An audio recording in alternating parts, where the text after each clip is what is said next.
Hi guys, hope you're keeping safe and well in this lockdown situation. And of course, during this time, I've been doing these series of videos, Brown Car Guy and Buddies, and I'm going to do another one today with a very dear friend of mine, and he is an automotive journalist. Produced a lot of stuff. He's worked for Car Magazine, classic car titles, Performance Magazine, all kinds of titles, including GQ and FHM, stuff like that. I got a lot of newspaper stuff. He's done TV stuff. He's worked behind the scenes on Wheeler Dealers and stuff like that as well. I got to know him working at Parker's and then at Used Car Buyer magazine, where I did a lot of work with him at the time. And of course, he is going to be famous because he's one of these guys that's actually coined a term that's become part of the vocabulary of car speak, if you like. He's very famous, of course, for the term Bangernomics. And talking of this, of course, is his famous book that he's well known for. But he's quite prolific, as you can see. These are all his books, so he's done quite a few things. So I actually had a conversation with him about 2 years ago. I think it was just fractionally over 2 years ago, and we talked a lot about these books and about his history and about his background. So I'm not going to touch too much on that. What I'm going to do is, that conversation is not actually on this channel, it was on my previous channel, Motoring Middle East, so I'll put a link below to that so you can go and watch that. And we're going to talk more about what's going on right now, what he's been up to, and what he thinks are the top tips, being such an expert, for people that might be thinking about buying a car. This should be really interesting. Hey James, how you doing? Great to see you after all this time, although virtually, but it's still nice. Well, I think you said to me it was 2 years. I can't believe it was 2 years since we last had a manly hug. But there you go. Yeah, exactly. Yeah, I don't know if we can have any of those anymore. I don't think they're allowed.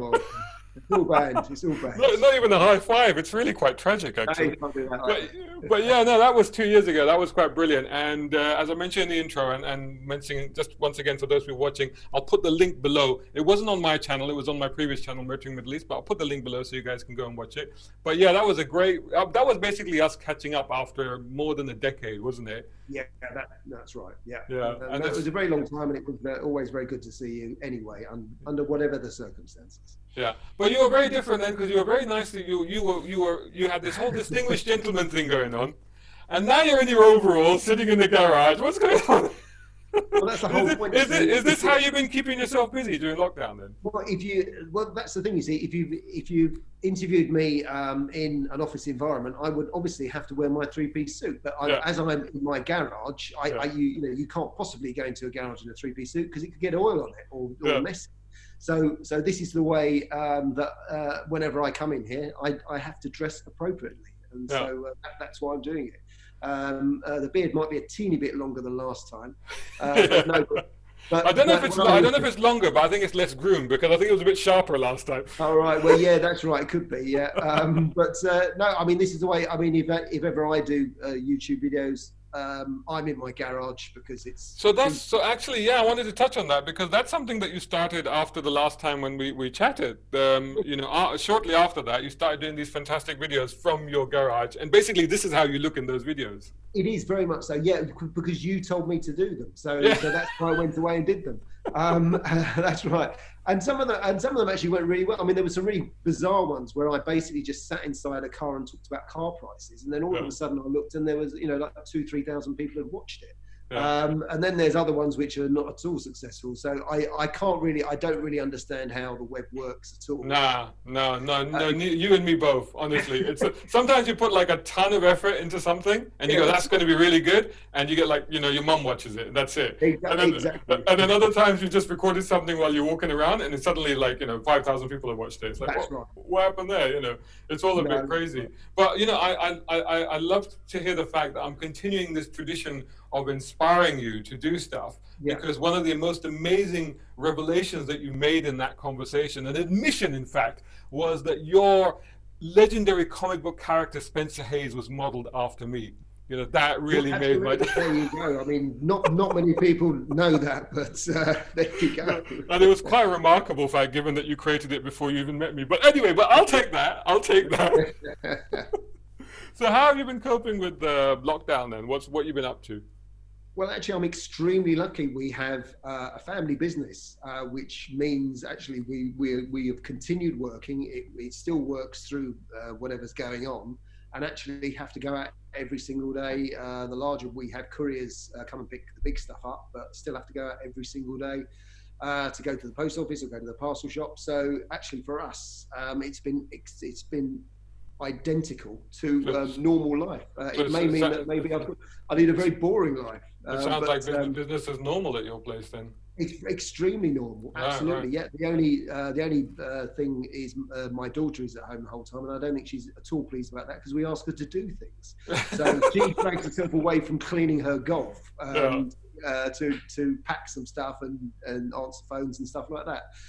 But yeah, for us, it's been extremely normal. We'll briefly touch on what it is that is your day job in terms of your business. Well, the other thing I set up a long time ago with my missus is selling fly screens online, and so that's just something. It's a very weird. It's nothing to do with cars at all.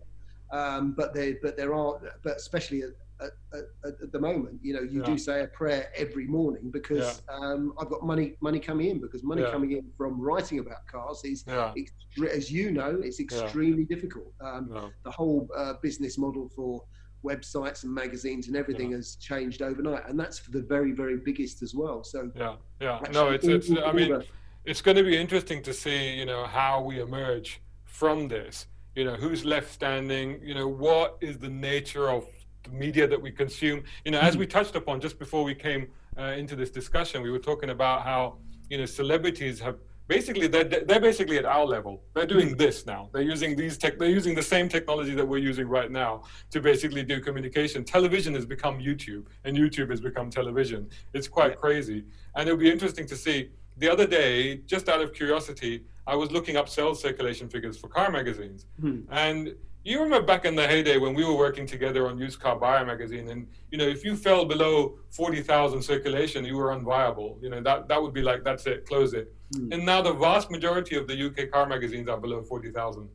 The most was like Top Gear at 80,000. And remember, Top Gear in its heyday was what, 750,000 or something like that? It was a fair amount. But I tell you what, you've got to take those figures with a pinch of salt, because I've spoken to people who know the actual real bottom line on it, and it's way worse than that. Oh yeah, I mean, having experience in publishing, I believe it, because there's lots of ways that you can massage those figures, and there's free bulk distribution, and there's all kinds of stuff that you can do so to make it look better than it actually is. But yeah, I mean, that's shocking, really. It is. Are you still doing your free car mag thing that you were doing? Yeah, absolutely. Yeah, still doing that, and that goes out free, and that's great. Doesn't cost anybody anything, and maybe that's the way forward for people to do it that way. But maybe the most difficult thing is young people don't read car magazines. It's as simple as that. You speak to young people, they really don't. They're not that bothered. And it's the last thing that they would do is actually go out and pay money for one. So as you quite rightly say, the whole landscape has completely changed, and in a way that's why you've got to do things like this, because people like to see real people doing real things, talking about real cars, and it means that you can interact with people as well. You probably get a lot of emails, I do as well, so that people are far more in touch than they ever were. They don't sit down and write a letter and post it off. They'll send you an email or whatever. Or do it on, Twitter or social media. I get a lot of DMs on Instagram. They'll say, "What car should I buy? What do you think of this? What do you think of that?" And that's great. It's great that things have moved on to that. But for us and for other people who do what we do professionally, it's how you make a living from that. And that's the literally the $1 million question right there. I mean, do you think that we're going to see magazines closing from this situation that we're currently in? Yeah, I think some of them have been. I mean, I think Retro Cars has sort of gone as it's like an insert now in the classic in a classic car magazine, and that's happened in the last week, I think. Oh, right. So, yeah, I think there are going to be some changes because certainly their subscriber base helps, but the fact that people haven't been going into newsagents and supermarkets and buying magazines does make a difference. And yeah, it's all good. I mean, because I still work for some of the big ones. I know that they've knocked actual distribution on the head for some of the magazines that they used to send out free, which is probably a good thing for them, because they probably, I think they looked through their lists and thought, blimey, we're sending this out to several thousand people who couldn't care less or don't live there anymore. That's right. Yeah. I think it's going to go a lot deeper than that, because again, they've been cutting back on freelancers as well. So it was interesting that I saw that Dennis had put out a press release saying, get Britain moving again, which is, I thought, quite a spin doctoring thing. And what they were really saying was like, we have lots of ad space and no advertisers, which is what they were really saying. So, and I think literally they were giving adverts away, because I think that's the only way they can fill pages at the moment. I think they have to do it, because again, yes, if you've looked at them in the last few weeks, there hasn't been, you can find very odd adverts, but there's nothing from major manufacturers. They've knocked the whole thing on the head. And that was how the business model worked for the major publishers. Exactly. So giving ads away is not sustainable in the long term, is it? Really, that doesn't bode well, does it? No. No. It doesn't seem very, very, very good at all. So I think I don't know how things. I mean, people were always moaning before this that they didn't have money to spend on things, and me with running a magazine, and you go and say, well, we've got money for that, we haven't got money for this, and that was then. And now there won't be any money for anything. And the sad situation is, some people are. Yeah, go on. Finish that thought. No, it's just that people are going to lose work, and that is the sad thing about all of this. I'm quite lucky; I've got work I can do elsewhere. But if I just relied on this, I don't think I'd be able to do it. And so, in addition to that, you've got the YouTube channel. But of course, the other thing that you do, and this is where there is actually room for optimism, because one of the things that has come out in recent surveys is that whilst magazines and newspapers have suffered, books have done really well. In fact, fiction has increased by 30%. Children's fiction has increased by, I think it was well over 200%. And of course, you actually have quite a portfolio of titles already in the marketplace, some of which I've got right here, which you very kindly gave me last time. Fantastic. And you always have that on a bookshelf behind your head when you're interviewed on Sky TV or BBC. Exactly. Have you noticed how everybody has a bookshelf behind them? And if they haven't got one, they quickly try to rustle up one so that they do. That's right, yeah. And as you can see, I've deliberately avoided that temptation behind me. So. Well, that's right. Well, all I've got behind me is minis, actually. That's it, yeah. So and this is the one that I recently, of course, this is the one that you're most known for, Bangernomics, and I put that into a recent 50 greatest books to read during lockdown that I wrote for Drive Tribe. So go check it out. I'm very, very grateful for that. No, that is my pleasure. And if I'm honest with you, that's probably of all the books you've given me, this is the only one that I've actually read all the way. Just being honest, but that is fantastic. That is an awesome book. And talking of books, you've done another one, haven't you? I have got another one, and it is in the post, and it will be coming your way. You should get it any day now. But yes, it's demotorized. So it's a very odd way to have a book. It's that way, it's that way. Because demotorized is a very long word, a bit like Bangernomics is a very long word. That's the only way to get it on the cover.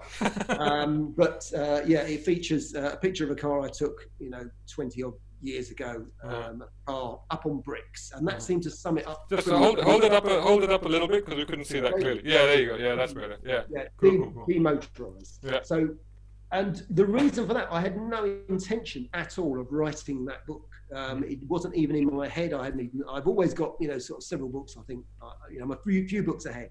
Yeah. But I went on BBC 5 Live, and last year there was a report where actually an all-party report from which includes the government, and they all sort of said, in the future, the private car is rubbish, isn't it? I think we should get rid of it. So I was on there to sort of say, I think you should give that a bit of thought. Because the lone voice of dissension, were you? Very, very much so. That was the thing that I found so surprising, and it was a several pronged attack, and they did go down the environmental route. And at the end of the day, look, I want a cleaner air. I want better things. I don't want waste. And the Bangernomics book I wrote, 30 years ago, and that was basically about recycling cars. Don't throw cars away. So I'm completely on board with having, but it was just the attitude of the people there. They basically thought I was the devil because I like cars. And they quoted so many things at me that were wrong, and I was correcting them. And I just thought, no, what I've got to do, I've got to put this in a book.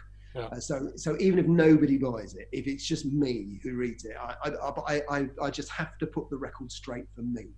So it's about the over the years, So what sort of stuff is covered in the book? What sort of factoids? You know, so literally. So I mean, what you've created sounds to me like a great piece of armory for petrol heads like us to keep in our back pocket whenever we're accosted by, you know, guerrilla warfare environmentalists.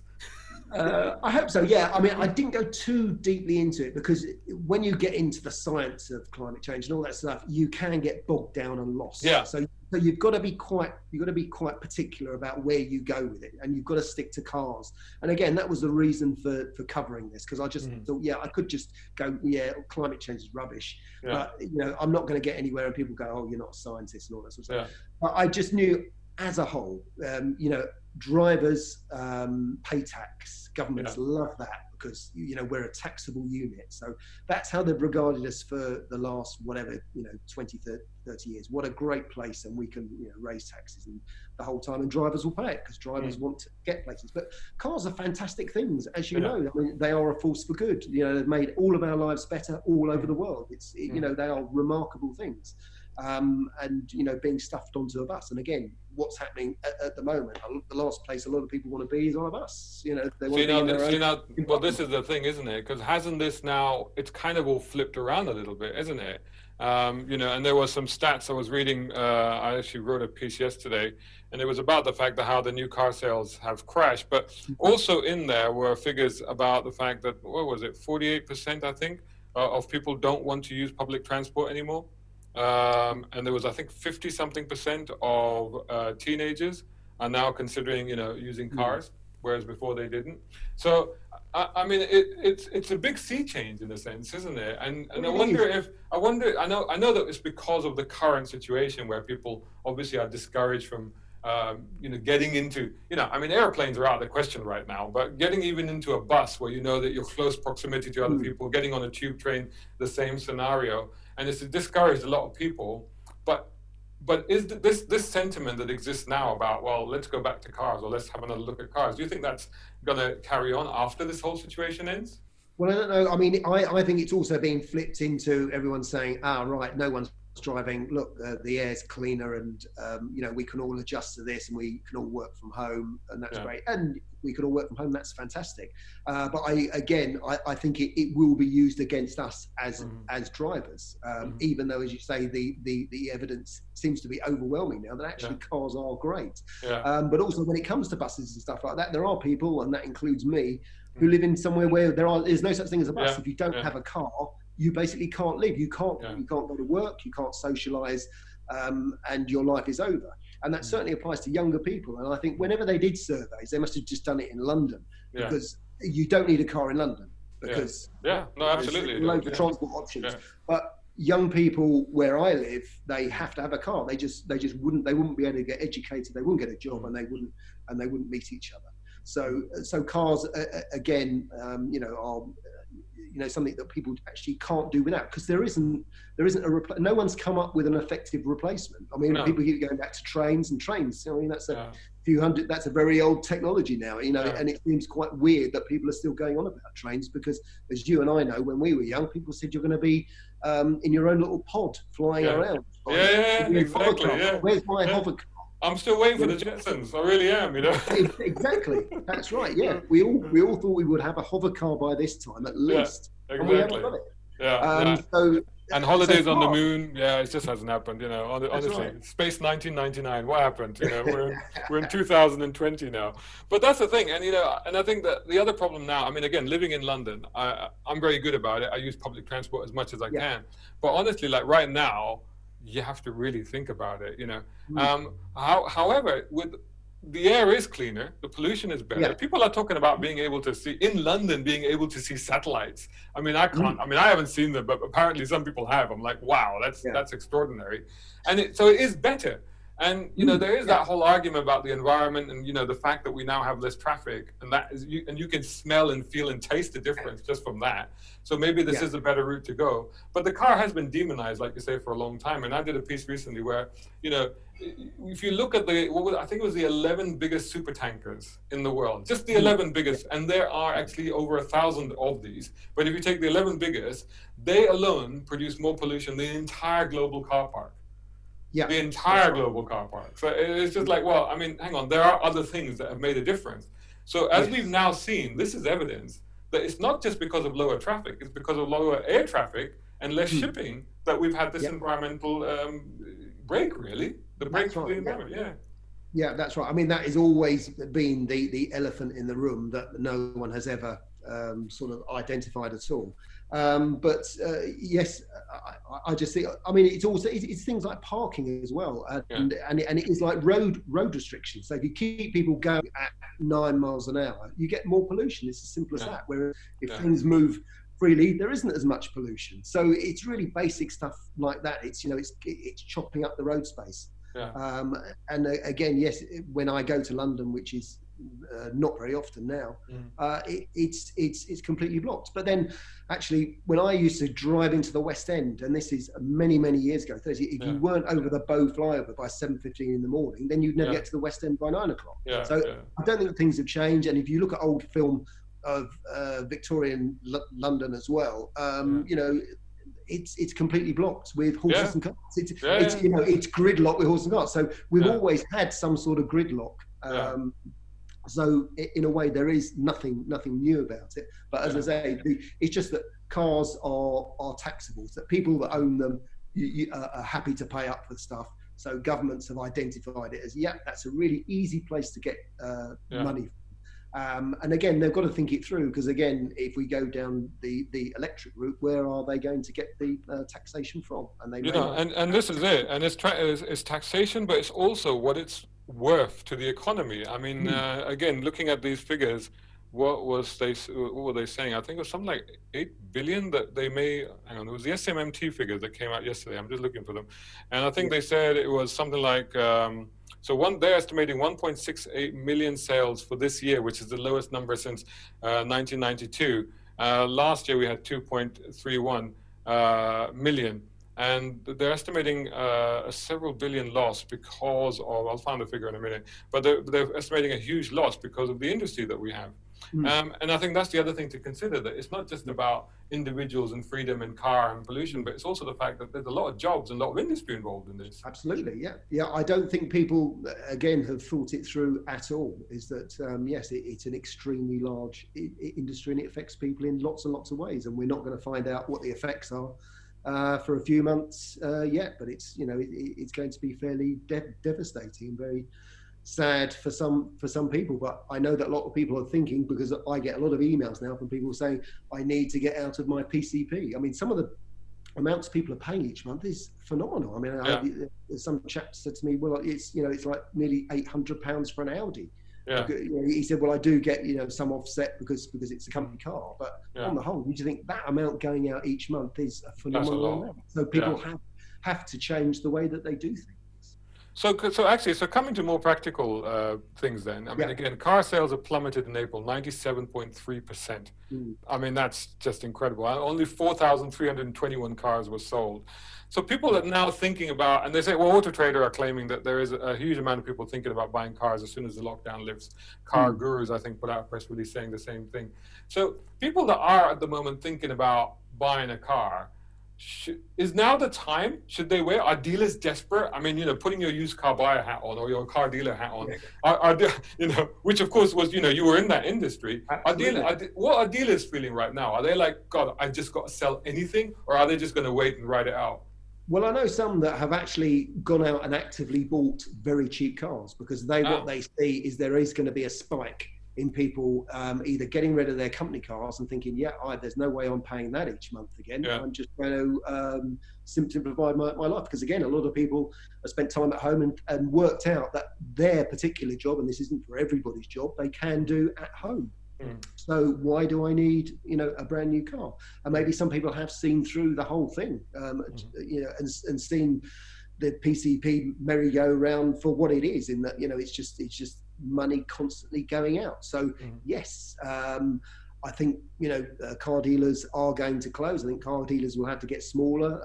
We've been hearing, again, you know, you must have heard these stories for the last 20 years about people saying, well, all the sales are going to go online. It's all going to be, you know, you click on stuff, and it hasn't really happened.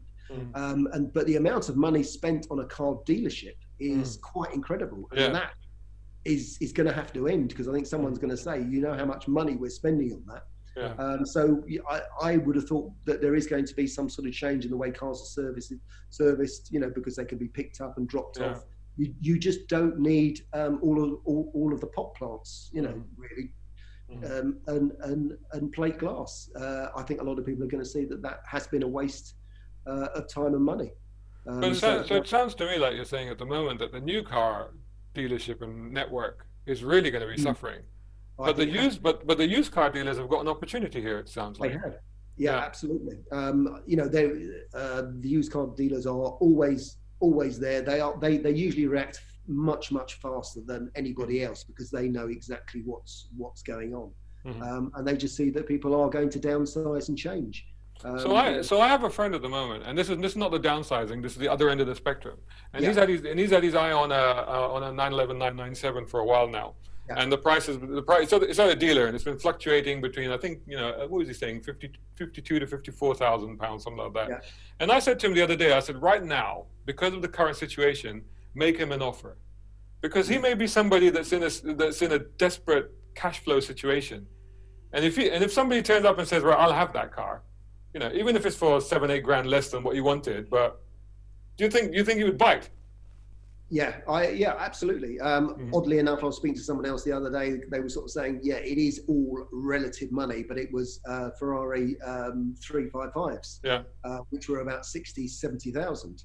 He said, well, I don't think they're going to get cheaper than that. And yeah, absolutely right. If you've always promised yourself one, if you can afford it, and this is always the bottom line, don't you dare borrow money to buy something that may depreciate in the future. But if you had a dream and your dream was a Porsche or a Ferrari, I would agree with you. The time is absolutely right now.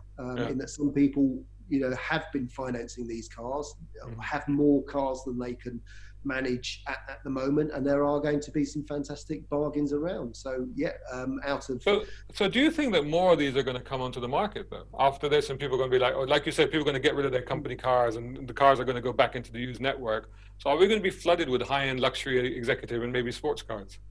Yeah, I think for some people, yes. I think some people will have seen, actually, my priorities is actually looking after my family, and it's not looking after my car. So my car has to go.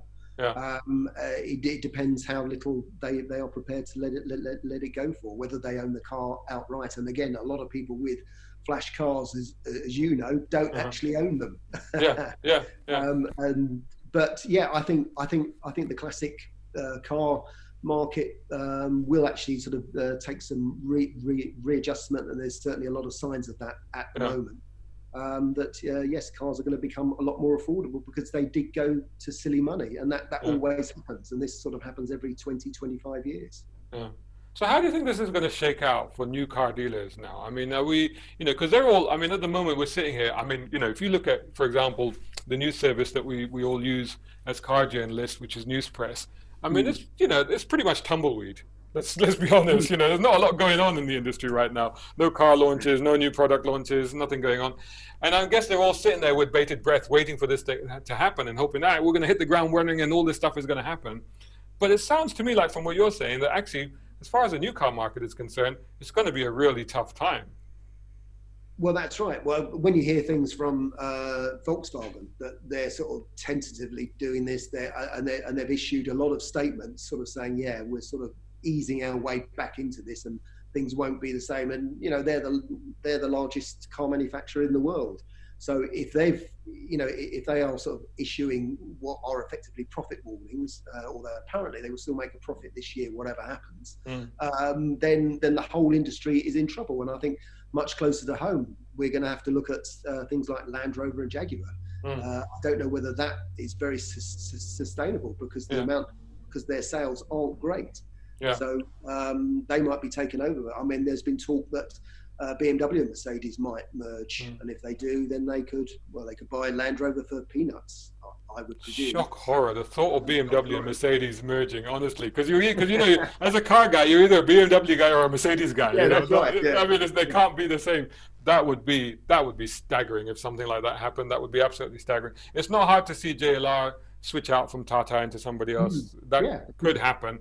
But BMW Mercedes merging would be an absolute shocker. So top tip for people right now, is to bargain hard. There's some great cars out there, particularly in the used market, and we're going to see more flooding in the used market in the next couple of months. I wouldn't be in a huge, don't be in a huge rush, certainly to buy a new car.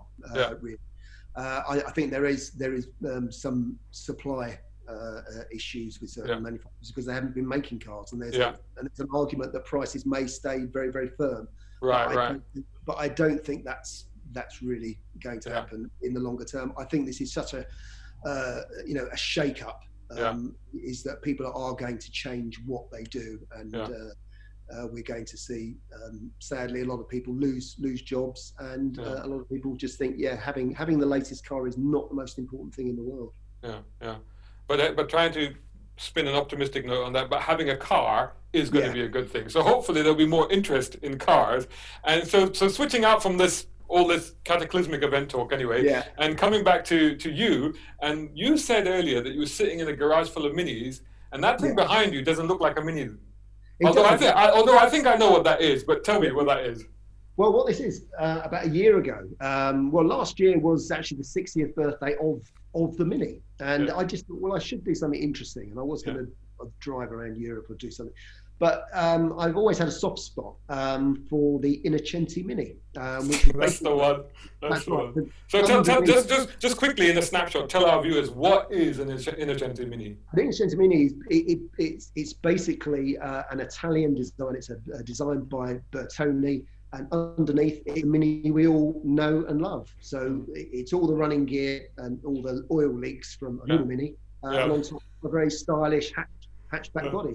And the weirdest thing is that this was sold exclusively in Europe and Italy. It never came to the UK officially at all.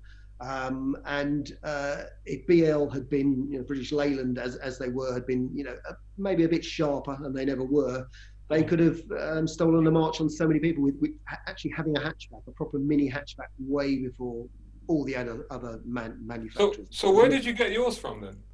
I actually went to Italy. All right. I found it. I went to Bologna. All right. A very nice chap out there. He didn't speak English. I don't speak Italian. So that was quite good fun. Went out there last year and met him and saw his car, and we struck a deal, and so it was very, very good. And I think I paid an extremely reasonable price for it, because Mini prices certainly at the time were fairly mad. They might be a bit more reasonable now. But it's just the fact that I've got a left-hand drive, extremely cute car that everybody thinks is a Fiat. So without exception, people go, "Oh, that's a nice Fiat." Well, no, it isn't. It's actually a Mini. So you blow people's minds with it, and small children point at you, and you sit on the wrong side. And does it drive and handle like a Mini then? Yeah, it does. Yeah, it's quite nice. I mean, on the other side, I've got a Mini Cooper. So compared to that Mini Cooper is quite raw. I mean, that's like driving a proper sports car. One car. Yeah, but that's a modded one you've got, haven't you? You got with a roll cage. You got one with a roll cage and everything. That's right. Yeah, it's a 1964, which I've had for a very, very long time, and that's fantastic. And then you get into this, and actually, it's a bit like getting into a Mini SUV, because you sit slightly higher, and it's a bit more sophisticated, and it's a lot quieter. And again, when I drive it, I just think, why on earth didn't they bring this to the UK or just market it better elsewhere? It's just, it's one of those great cars, and it just looks fantastic as well. So I'm very lucky in that I have the opportunity to drive two different kinds of Minis if I want to. And that's pretty awesome. So when this whole thing gets sorted out, I hope to maybe come up there one day and have a go at that. That's extraordinary. So James, thanks so much for doing this. It's been fantastic to talk to you. It's been fantastic, as always, to catch up with you, and an incredible insight into the industry and what's happening right now. I think there's been some incredible top tips there for people that are thinking or maybe thinking about buying a car as well. So thanks so much for that. Good. No, Shazad, it's always a pleasure to talk to you, and I hope we meet up very soon when all this is over and have a manly hug. Yes, we will. We will reserve that manly hug for later on. Well, that's what I dream of. That's what I dream. I'm slightly worried now. Cool, man. You take care. Speak to you soon. Take care. Bye. Thanks so much. Right, bye. Wow, that was absolutely amazing. A truly fascinating and insightful conversation, just as I suspected it would be, particularly into what's going on in the industry, what's going on in the minds of dealers right now, and where the state of the market is right now, and some incredible bits of information for you there if you were thinking, or probably now are thinking of buying a car, because there's some quite juicy guidance in there. So that was great. Hope you enjoyed that conversation. Do let me know what you thought of that in the comments below. Do like, share, comment, all the rest of it. Make sure that you're subscribing to this channel whilst you're doing that. Hit that notification bell icon so you get updates on all the latest videos that I upload. Also follow me on all social media, #BrownCarGuy. There's Twitter, Instagram, Facebook, and of course also on browncarguy.com. You can also, if you like this video, think about supporting me on patreon.com/Shazad Sheikh. Here's the link. I'll put it again in the description below, and there you'll also find a very exclusive piece of content, which is my kind of parody sequel to the original Cannonball Run movie. It's a lot of fun. Go check it out and let me know what you thought of that. Hope you enjoyed that. Thanks so much for watching, and I'll catch you again very soon.